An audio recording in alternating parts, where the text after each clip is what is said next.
Hello and welcome to today's presentation with the Gapwaves, where we have CEO Jonas Ehinger who'll present the Q1 report for 2025. If you have any questions, please use the form located to the right, and I'll take that up during the Q&A. And with that said, please go ahead, Jonas, with your presentation. Thank you, Martin, and thank you for hosting us in our presentation for the first quarter 2025. I'll keep this relatively short. The report was published a few hours ago this morning, so I'll summarize some highlights, but we also want to make time for questions at the end. So, starting off, Gapwaves is in a very exciting situation right now. We've been on a growth path for quite some time, and we're happy to continue this also in the first quarter of 2025. The first quarter is a strong start. Gapwaves is acting and promoting its technology and products in a growth market, and this growth market has very strong market drivers. I'll describe those shortly in the presentation. Gapwaves has also moved its position and transformed as a company. So we're now a complete partner for our customer for their entire antenna need or waveguide need. So we can design products, but also set up production processes and manage high volume production for our customers. So the complete solution for our customers. In a few years, especially in automotive, we've established customer relationships with a majority of the leading automotive tier one companies. And that's a very short time in the automotive industry. So we're very happy to see that this is continuing also in the first quarter of 2025 with new customers coming on board. And we're also happy to emphasize our production capability as a company and provider to our customers.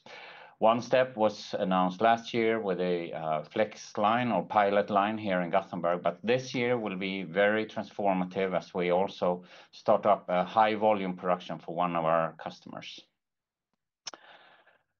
Looking at the Gapwaves as a company, we are a tech company based in Gothenburg, origin from Chalmers Technical University, based upon the research of Professor Per-Simon Kildal.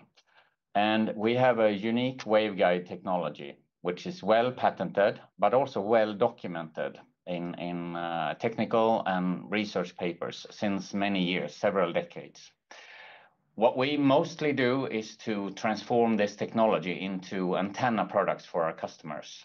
And these antennas are very high performance antennas, but they also offer a very cost-effective, high volume production opportunity, which means a lot of benefits for our customers. Our main markets are really right now the automotive market, meaning radar sensors for advanced driver assistance systems. But we also keep a very close eye to other markets and future market segments, such as telecom and satellite communication and other industrial applications for our waveguide technology. Gapwaves is today what is called in especially automotive a tier 2 supplier. So we provide a key component, the antenna, to our customers. Our customers take the antennas and build them into their products, such as radar sensors, which they provide to car manufacturers. Car manufacturers are referred to as OEMs, and our customers are the tier 1 suppliers of products to the customers or car manufacturers. So coming over to the news of the morning, which are, of course, the content of our Q1 report. So first quarter, as I already indicated, meant strong growth for Gapwaves. So our sales were at almost 23 million kronor, which is a very strong growth year on year, 46% up versus the same quarter last year. We also strengthened our result significantly. So our adjusted EBITDA was minus 2.5 million, which is a 71% improvement versus the same quarter last year. We've also, as I indicated, added quite a few new exciting orders from existing as well as new tier 1 customers. So we feel that we have a strong growth momentum ongoing in the company. It's driven by the increase in order intake and new projects being started up, paid for by our customers. And obviously the increased sales result in a improved profitability. And we can see this continuing the solid revenue growth that we also saw throughout 2024. Of course, our sales, it has different types of revenue. It's project revenue or engineering services, but it's also sales of products such as prototypes, and now also more and more finished products. And we also design and sell production equipment for our customers. But if we exclude everything except production equipment, we're looking at still a very high growth of 70%. Our cash flow is also developing positively. So it was a negative of 5.3 million, which is a strengthening compared to previous year and previous quarters. But we also had a very high account receivable number, 30 million, by the end of the quarter, due to the strong sales growth. So we're looking at a very positive cash flow situation going forward. And also we want to highlight, in addition to all the information you'll find in the report, the announced collaboration between our associated company, Sensrad, and their collaboration with Sensact, a subsidiary of Volvo, which is very exciting, and I think they can have very positive effects for Sensrad and thereby Gapwaves in the future. Coming over to some background information also on Gapwaves, but also how the future look and also the status in some of the ongoing projects as well as the production status. So this slide is very important. It shows our pipeline. It also shows the process typically with our customers. And I would like to emphasize that we're generating revenue in every step, from first concept designs throughout the entire production, throughout the entire process until the start of production, and obviously after start of production as we produce products and sell to our customers. So with Forvia and Hella, the production was commenced in Q1 2024, and the ramp up is ongoing, and that will continue throughout this year and into next year. Also with Sensrad, the production was started for that product last year. Same with the smart micro projects that we have been engaged in for several years. With Valeo, which is really a high focus for the company right now, we're planning to start production during this year, and that's a very intense period for us right now related to Valeo and the start of production. Also with a newly announced customer, Detta, which is a tier 1 from China, we're starting development now, and production start is planned for 2026. And as we have communicated before, we've recently added also other tier 1s in Asia, but also in North America. So all in all, we're on track, and we're seeing the timelines being maintained as per planning when we start projects, and that's very important. It gives also predictability. So we're confident about this roadmap for the future. Due to our business model, where we develop designs and we develop production processes and production equipment in Gapwaves, and then for high volume customers like the automotive, we outsource and contract external factories that already have all the factory infrastructure in place.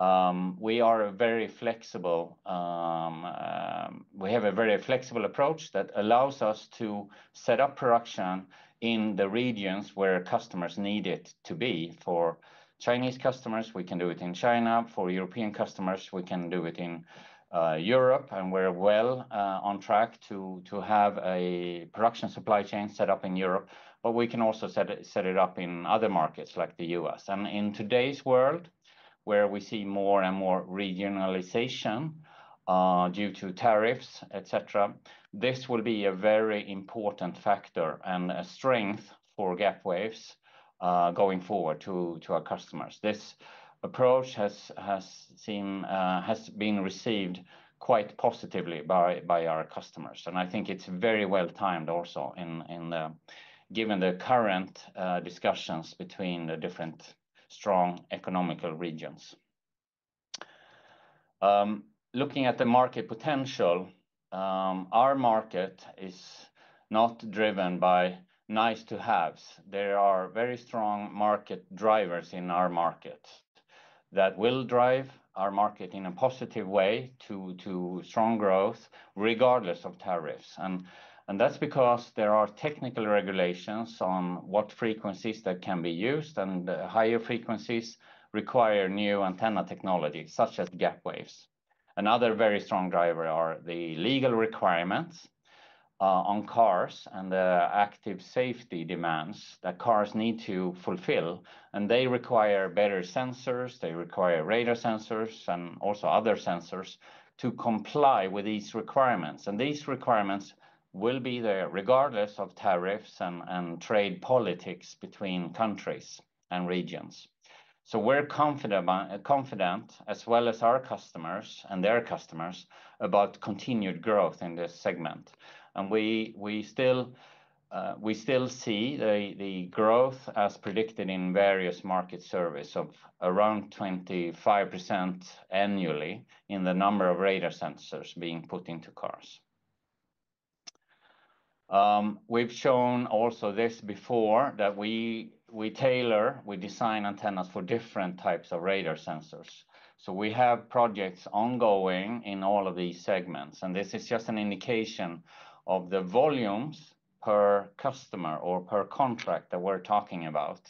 And for a corner radar, such as the Valeo contract, for instance, we're looking at 100 to 150 million units over a life cycle. And the market pricing for such an antenna in those volumes are typically around 1 to 2 euros. On the other end of the spectrum, we have very high-end imaging radar sensors that require very complex antennas as well, and advanced antennas. Volumes are much smaller, 5 to 10 million over a life cycle, but the pricing is also much higher. So it's still a very attractive market segment for Gapwaves. And in fact, for Gapwaves, it's a perfect segment because no other antenna technologies can really deliver the antenna designs that are required for this segment, given the performance that you can get with waveguide antennas.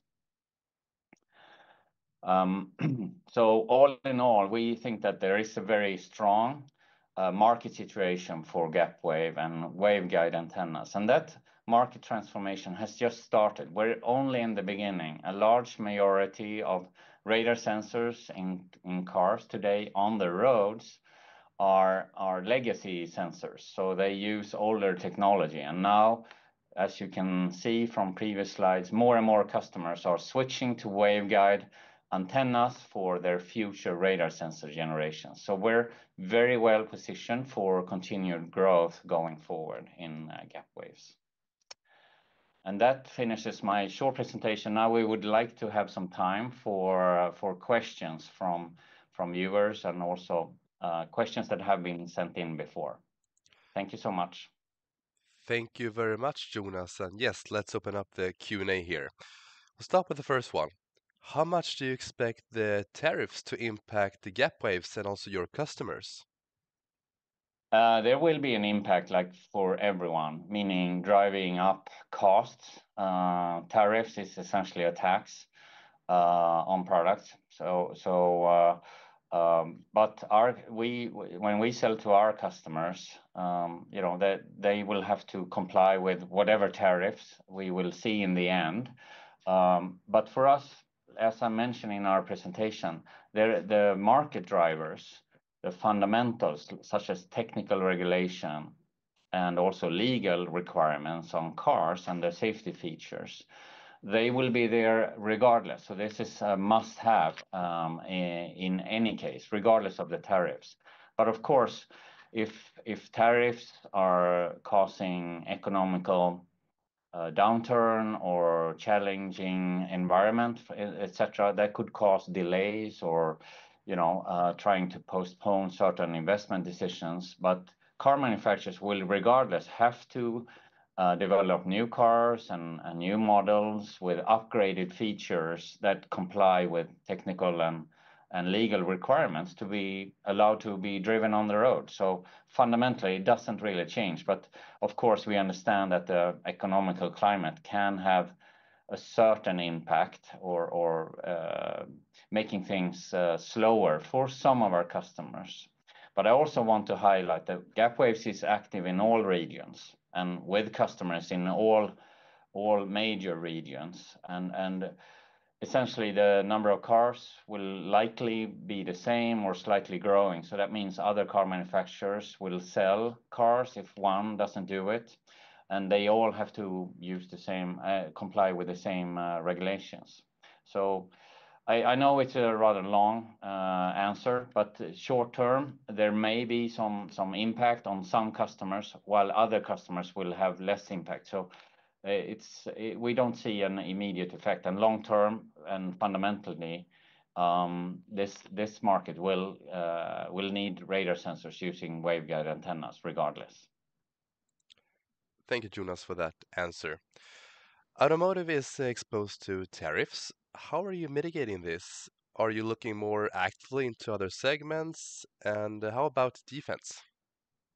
Yes, we're due to our model where we can contract factories and certify and qualify factories in different countries, different regions. We have an excellent opportunity to mitigate tariffs between regions, for instance. So I think it's, as I mentioned in my presentation, it's a strength actually for Gapwaves now, as in this situation that the world is in, that we have this model because we're not stuck with one factory or two factories in fixed locations. And we're certainly looking into other segments. I mentioned already communication, but also other industrial applications.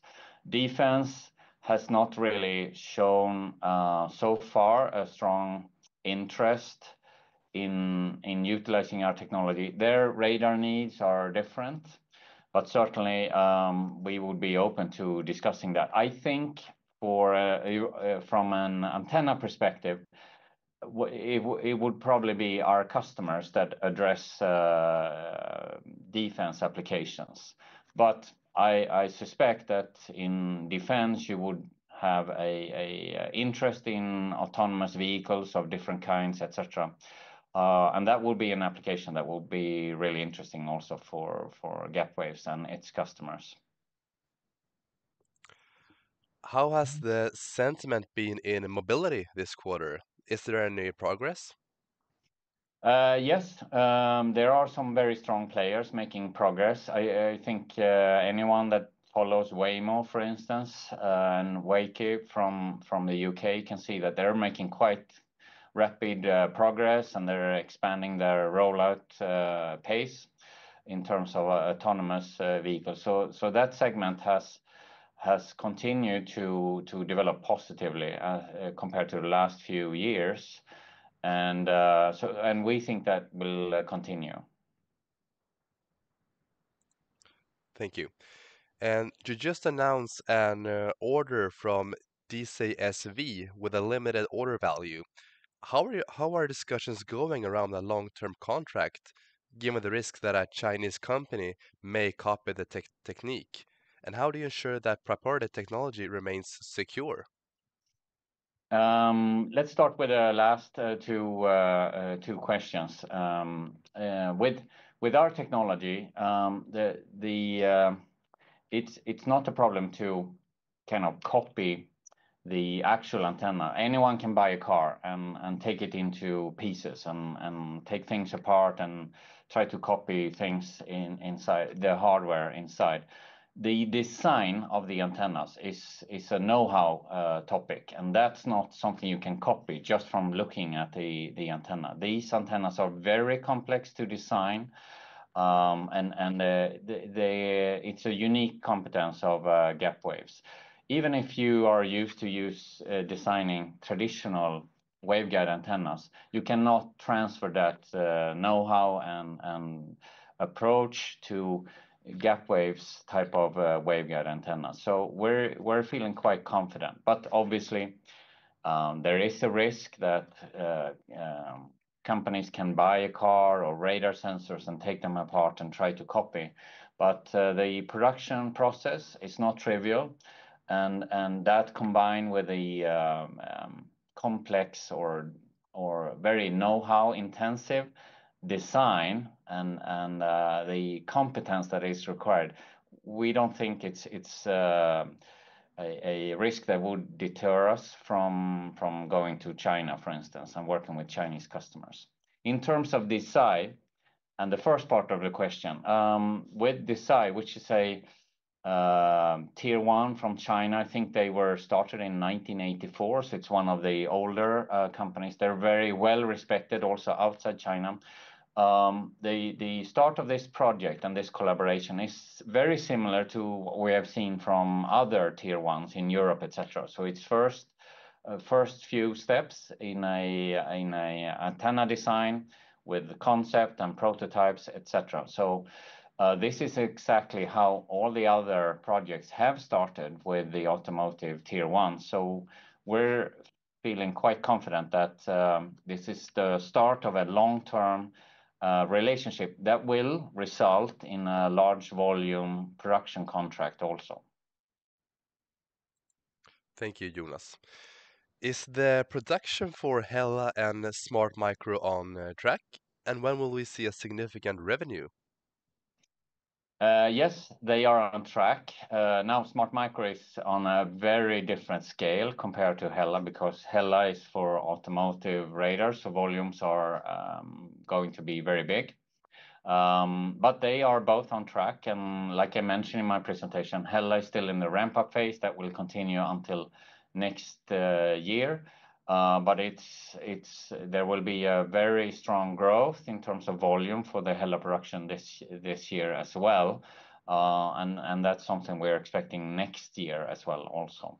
So it's in short on track, and it's commencing as planned. And you opened the Flex line a few months ago. Is it fully operational, and how is the production progressing?